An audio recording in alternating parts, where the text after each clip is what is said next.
Já está ao vivo, não está gravando aqui agora ao vivo. Porque, gente, bom dia a todos e todas que estão nos acompanhando aí no canal do Grupo Paideia. Né? A gente quer agradecer a presença de todos vocês. Nós estamos vindo para a nossa segunda mesa redonda da sexta jornada do ensino de filosofia da UFPA, organizado pela Faculdade de Educação de Filosofia, pelo curso de pós-graduação em filosofia e pelo curso de pós-graduação em educação da Universidade Federal do Pará, sobre a coordenação do Grupo Paideia, que é liderado pelo professor Damião Bezerra Oliveira. Esta segunda mesa da jornada, ela tem como tema Educação Filosófica desde o giro decolonial na América Latina, Central e Caribe. E estão conosco aqui para conversar um pouco sobre essa temática, onde nós conseguimos também organizar sobre temática, o professor Gabriel Herrera Salazar, ele é do México. Ele vai abordar um subtema dentro do nosso tema maior, Filosofia Maia, antes da invasão. Logo em seguida, nós teremos o professor Paulino Silva, que ele é do Brasil, também do México. Ele vai abordar saberes indígenas Maia e Yanomami, desde a pedagogia decolonial amazônica, e logo em seguida, né, como terceiro participante da mesa, nós vamos ter o professor Aldo de Souza Dias, do Brasil, vinculado aos programas de pós-graduação da UFPA e da Unifap, que vai trabalhar as contribuições de Henrique Dúcio às pedagogias decoloniais. A gente quer agradecer imensamente aos nossos três convidados por terem aceito, né, o convite de estar conosco nessa mesa que é importante, importantíssima. Nos últimos 5 anos, mais precisamente, a gente tem conseguido fazer aquilo, né, que se costumou a chamar, a partir do grupo Modernidade e Colonialidade, um giro, né, aquilo que a gente chama de giro na América Latina. A gente conseguiu fazer um giro no curso de filosofia, uma filosofia que durante muito tempo estava voltado apenas a um conhecimento que a gente hoje tem consciência, que é o conhecimento colonizador, grego, europeu, eurocentrado, passa a ser discutido no curso uma filosofia decolonial. E a temática desta jornada nos impulsiona, a partir dessa mesa, a gente reforçar e reafirmar essa ideia que a filosofia precisa dar esse giro e se estabelecer com outras filosofias que são possíveis nesse território imenso da América Latina, da América Central e do Caribe.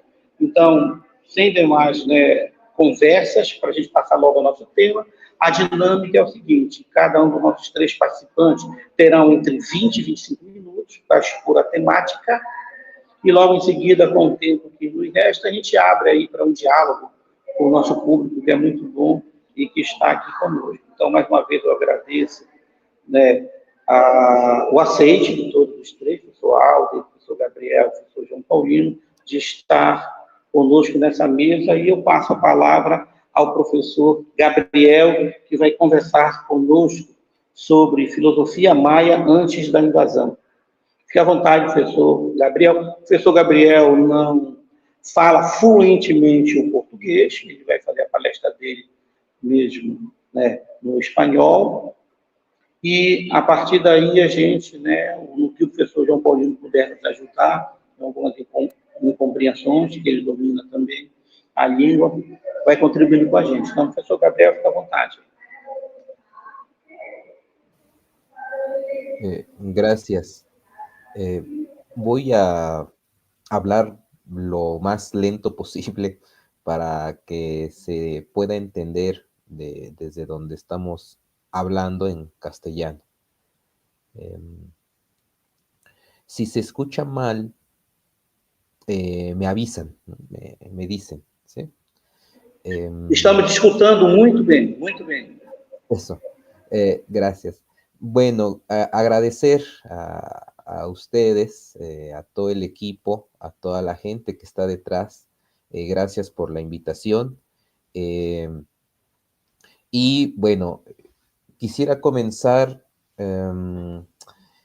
por plantear cuál era o cuál es una de las cuestiones que en lo personal me ha interpelado, me ha llamado ¿qué sería cuando dando clases, ya como docente, como enseñanza de la historia, cuando doy mis cursos a mis alumnos, normalmente doy historia de la filosofía. Vamos viendo autores y en esta historia de la filosofía me doy cuenta la gran problemática que existe cuando se habla de filosofía en los pueblos originarios. Eh, una problemática que los, los chicos, los alumnos, los compañeros, los colegas, eh, normalmente cuando pregunto, ¿existe filosofía en nuestro continente? La respuesta es muy complicada porque saben griegos, saben medievales, europeos, ¿no? Modernos, posmodernos, pero no existe el planteamiento de una filosofía de los pueblos originarios porque no la conocen, no hay un conocimiento de ella. Y aquí uno de los problemas que veo es cuando estamos en México o en cualquier parte de nuestro continente y pareciera ser que no existe la historia antes de 1492. Y identificar nuestro origen, el origen antiguo, identificarnos desde ese origen hasta este momento actual contemporáneo, este instante, vernos en la historia del origen hasta llegar a este punto, hay una parte oscura que no se ve y se parte de 1492 en adelante. Esa parte que no se ve, que se oculta, es la raíz de lo que actualmente somos aquí. Identificar el origen con el presente, quitando el origen, nos deja subjetividades de los estudiantes que son eurocéntricos, que ven con desprecio a los pueblos anteriores a 1492 y ellos mismos se asumen como modernos teniendo una mirada eh, fetichizada. Uno puede verse al espejo como blanco cuando no lo es. Uno puede verse con modelo occidental, la belleza europea, verse al espejo cuando no lo es. Hay una falsa manera de vernos. Y esto tiene muchas implicaciones en todos los niveles, desde los posgrados hasta la educación básica colonial. Es decir, seguimos pensando como colonizados, alabando o poniendo por encima de nuestras culturas y nuestras tradiciones una filosofía que fue importada, que fue traída. Y desde esa mirada no hay una filosofía auténtica en nuestros territorios, ¿no? Sin embargo, la cuestión que quiero plantear es que si quisiéramos revisar el estudio de la historia antes de 1492, lo que nos queda es buscar en la arqueología y hacer interpretación filosófica para tratar de mostrar que existe.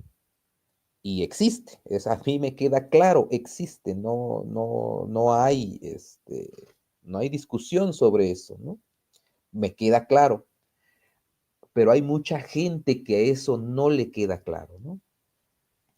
Y entonces por eso pretendemos tender un puente intercultural eh, para aquellos que aún no pueden ver que en las tradiciones antiguas hay una filosofía práctica contenida que le da sentido a nuestra existencia aquí y ahora en este instante, ¿no?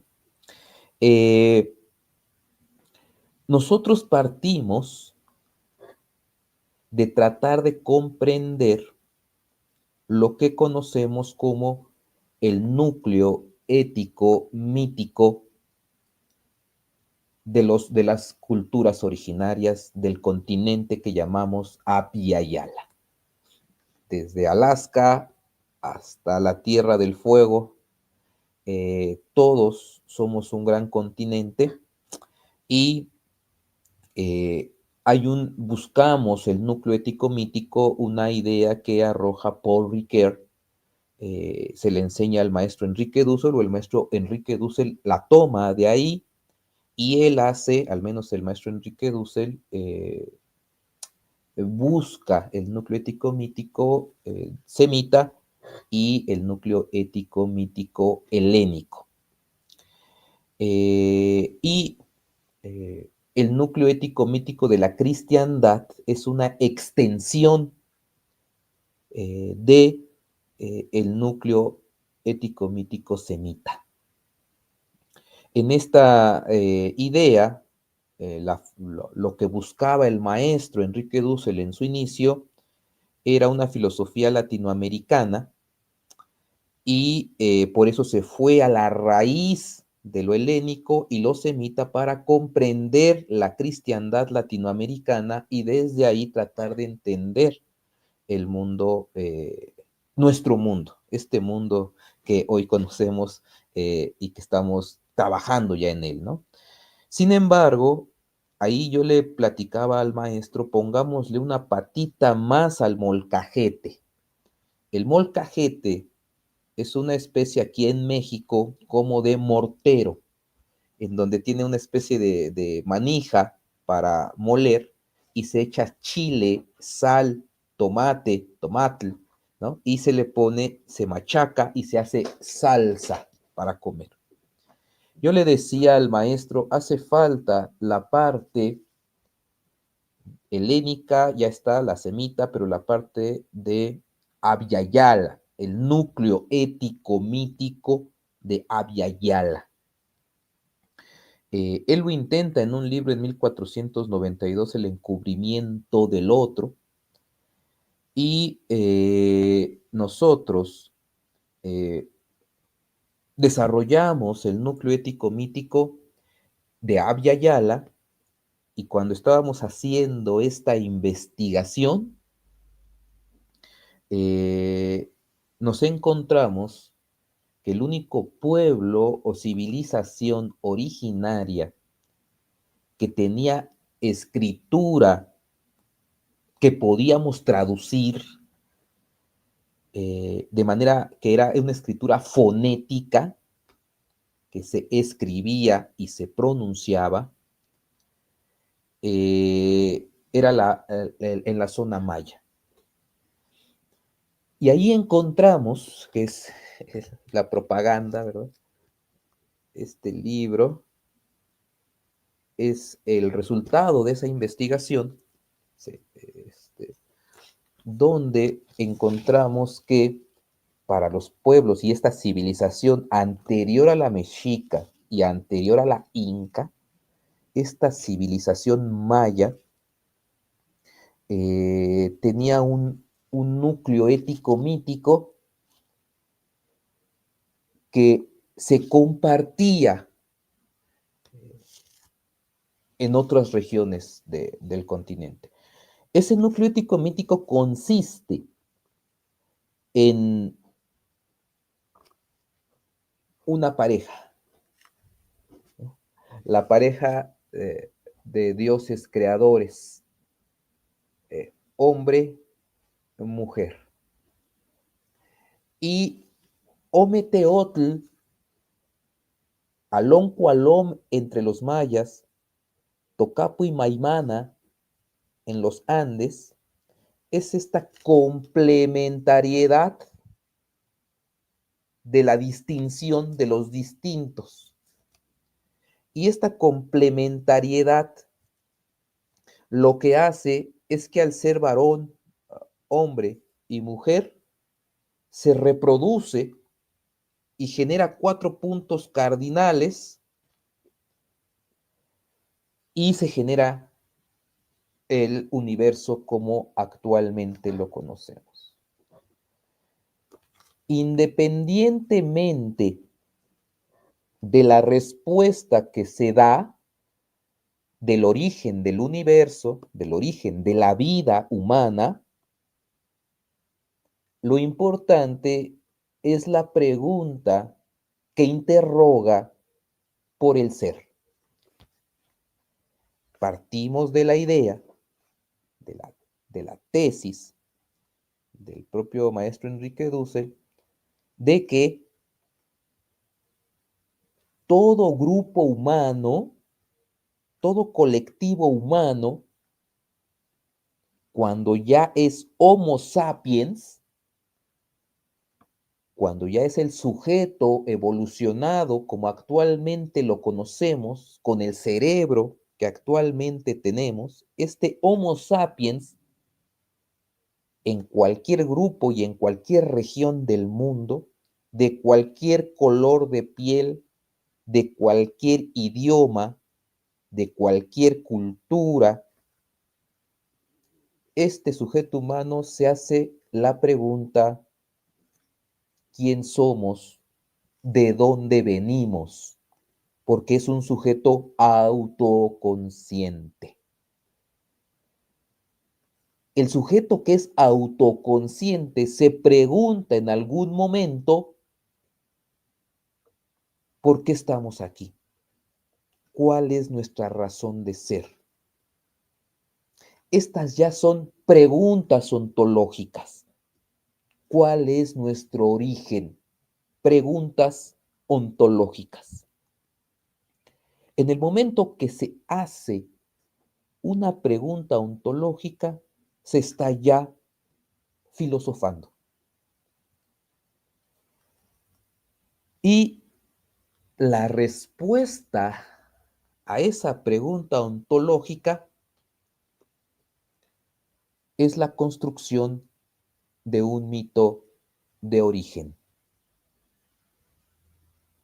Entonces, si encontramos los mitos de origen, estas narrativas que explican y le dan sentido a la existencia, entonces estamos hablando de que la filosofía en Abya Yala no comienza en 1492, sino comienza, por poner un ejemplo, ya delimitado aproximadamente en el 30.000 antes del presente, cuando pasaron por Bering u otros canales u otros contactos al continente que hoy conocemos como Abya Yala. Estas personas ya tenían, ya eran Homo sapiens. Sin embargo, su manera de enfrentar el mundo, de conocerlo, de amarlo, de vivirlo, de consumirlo, fue de una manera sumamente particular, porque comenzaron a vivir de una manera aislada y había mucha abundancia. Entonces se construyó el mito, y esto viene contenido en el Popol Vuh de los mayas. Es un libro que se viene haciendo de tradición oral durante generaciones, muchos años, muchos años. Se queda plasmado en piedras, en pinturas, y después esta narrativa va evolucionando de forma, se hace en piedras, en códices y después actualmente en un libro que hoy podemos leer en castellano. Esta es la tesis central de lo que estamos planteando, ¿sí? La idea es, la filosofía no nace en 1492 en nuestro continente. Yo hice este personaje, hicimos una investigación sobre la filosofía maya.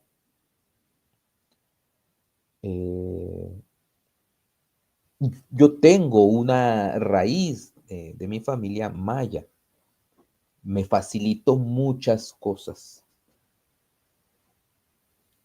Y es una posición desde dentro,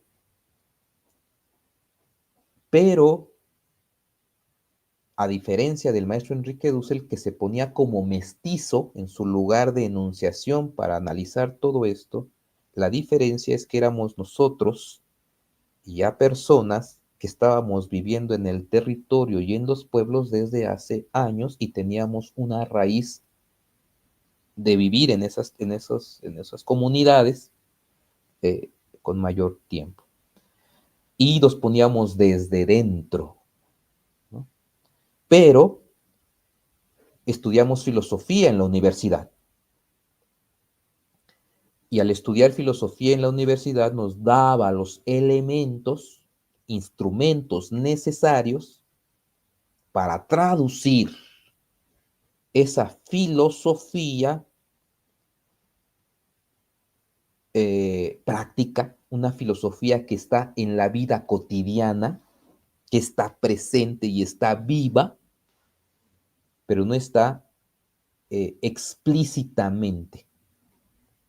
Para hacerla explícita, necesitamos aprender los medios que nos da la filosofía actual, sea europea, china, asiática o de cualquier índole, sea como sea, estos elementos filosóficos, instrumentos filosóficos, nos ayudan a traducir ese mundo de la vida cotidiana y poder mostrar una filosofía que tienda un puente a otras culturas.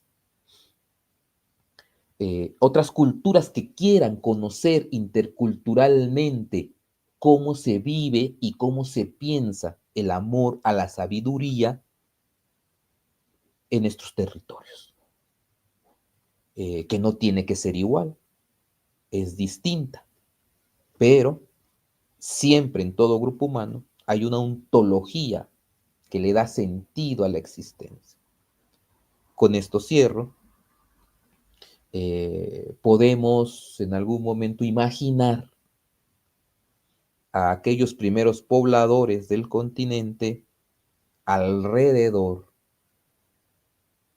de una fogata, algo que esté quemando, fuego, madera, el abuelo fuego, y alrededor las personas en la noche y el joven, el más joven, que empieza a tener conciencia de que tiene conciencia, de que está en el mundo, pregunta al abuelo, al filósofo, al sabio, ¿qué somos, abuelo? ¿De dónde venimos? por qué estamos aquí.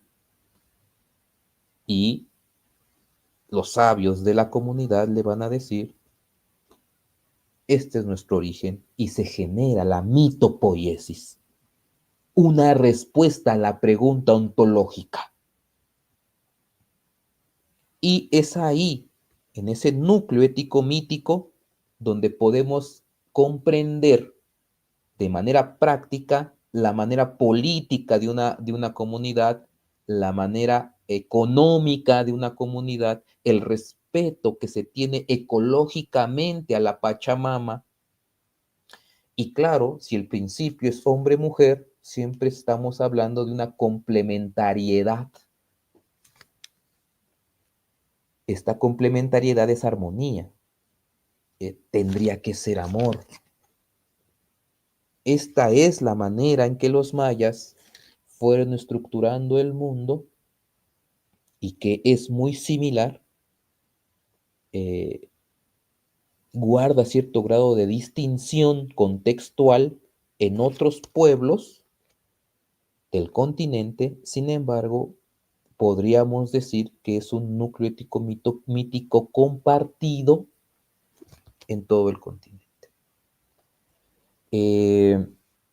Eso quisiera decirles. Entiendo que tenemos unos 20 minutos, 25 minutos. Es lo que quizá pude resumir de la investigación. El mundo maya es un mundo que guarda relación y cabe en su pensamiento la interculturalidad. Esto que estoy diciendo lo podemos colocar en otros grupos culturales y podríamos tener filosofía guaraní, filosofía de cualquier grupo tendría su propia manera de concebir el mundo y tendríamos diálogos interculturales y nos daríamos cuenta que compartimos un mismo corazón. Es como si fuéramos diferentes tribus, pero con un mismo corazón, y ese corazón es el núcleo duro, el núcleo ético-mítico que queremos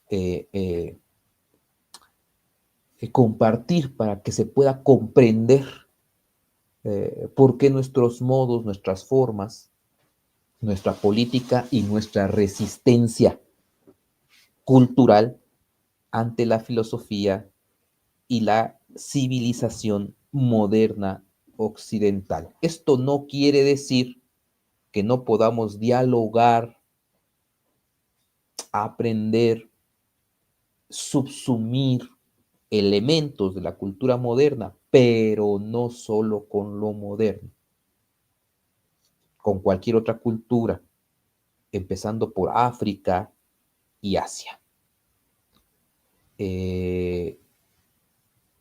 Eso es lo que yo quisiera comentarles. Me guardo silencio para los demás expositores. Me parece que estamos a tiempo. Gracias. Eu consegui ligar agora, não havia ligado. Eu estava dizendo que a gente está começando a fechar esta mesa, a mesa redonda 2, né, com o tema Educação Filosófica, Derrubismo Colonial na América Latina, Central e Caribe. Muito boas falas, tanto do professor Gabriel, do professor Auri, e agora também do professor João, que pese as dificuldades de internet aqui e acolá, mas eu acho que ficou muito bem compreensivo a forma didática como os três organizaram suas falas, que a gente abre aí para manifestação. A gente gostaria aí que o Guilherme, que está no nosso suporte técnico, pudesse projetar as perguntas que surgiram aí para a gente estabelecer o debate e dirigir as perguntas, tanto para o professor Gabriel, quanto para o professor Alder e o professor também João Paulino. Estamos aqui no aguardo. Já, Guilherme? Pode ser aqui mesmo, colocar em tela ou aqui no chat privado, para a gente poder...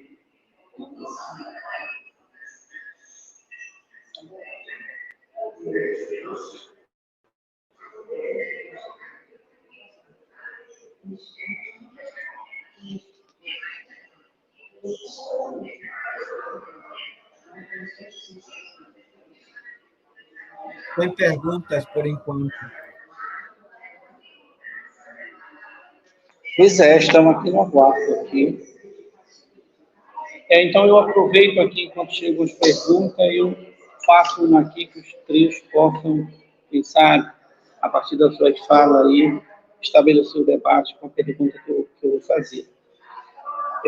A gente tem uma tradição filosófica, e essa tradição ela é brasileira, mas acredito que não é só brasileira, de não reconhecimento de filosofias outras, a não ser uma filosofia, né, hegemônica. Isso está presente muito na base da nossa formação, de todos aqueles que passaram pelo curso de filosofia.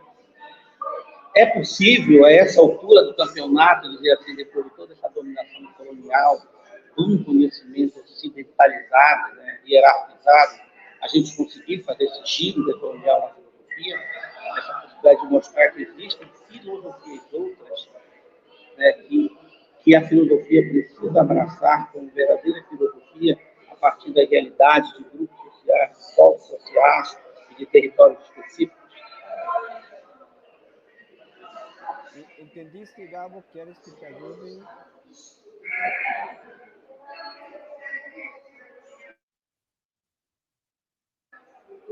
Na ordem, a gente poderia ir, Gabriel, pode começar? A gente passa depois áudio e João Paulino.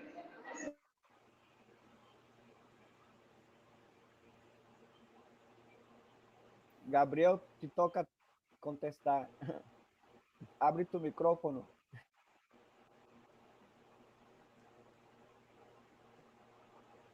Está sem áudio. Todavía no se escucha, Gabriel. ¿Ahí me escuchan? Sí. Si me podrías otra vez como sintetizar la pregunta, se me fue algunas cosas. Bueno. João Paulino, de repente pode tentar traduzir. Aham. Eu acho que a pergunta do Valdir foi sobre a questão se há possível ainda essa mudança, né, Valdir? Pelo que eu entendi? Beleza. Gabi, seria, Gabo, se todavia, nesse momento, há possibilidade desse processo de descolonizar-se? Creo que la descolonización es un proceso, al igual que el de la liberación, es un proceso constante, ¿no? Ahora, hablar de descolonización sería hablarlo en términos concretos, es decir, descolonización, ¿cuál descolonización y de qué? Y me parece que tendríamos que revisar eso. Yo insisto, o por lo menos lo pondría en términos más fuertes. No solamente es la colonización la que está sobre nosotros, sino también, o más, de manera más fuerte, la opresión en un terreno más abstracto, más general. Entonces, cuando vemos los frentes de liberación, una liberación femenina, una liberación en la educación, una liberación en lo político, en lo económico, nos podría llevar a, en términos más concretos, el término de descolonización. Pero la descolonización, ¿qué implica? ¿No? Quitarse de ser colonia, sí, pero ¿cómo? Y ahí implica la liberación política, la liberación económica, la liberación pedagógica, la liberación psicológica. Y entonces, claro, esto es algo permanente por pulsión de vida. Es decir, si queremos apostarle a la vida, tenemos que hacer un proceso de liberación, aquí y ahora, en todo momento, en todo instante. Entonces, no sabemos y no podemos decir que lo vamos a lograr en su totalidad. También sería como absurdo en términos absolutos. Es un proceso y en ese proceso hay que construir y en eso se nos va la vida. Y es una razón de ser para vivir, una razón de estar para vivir. Entonces es un modo de ser, estar, actuar. Eso podría decir si entendí la pregunta. Gracias. Muito obrigado, Alder.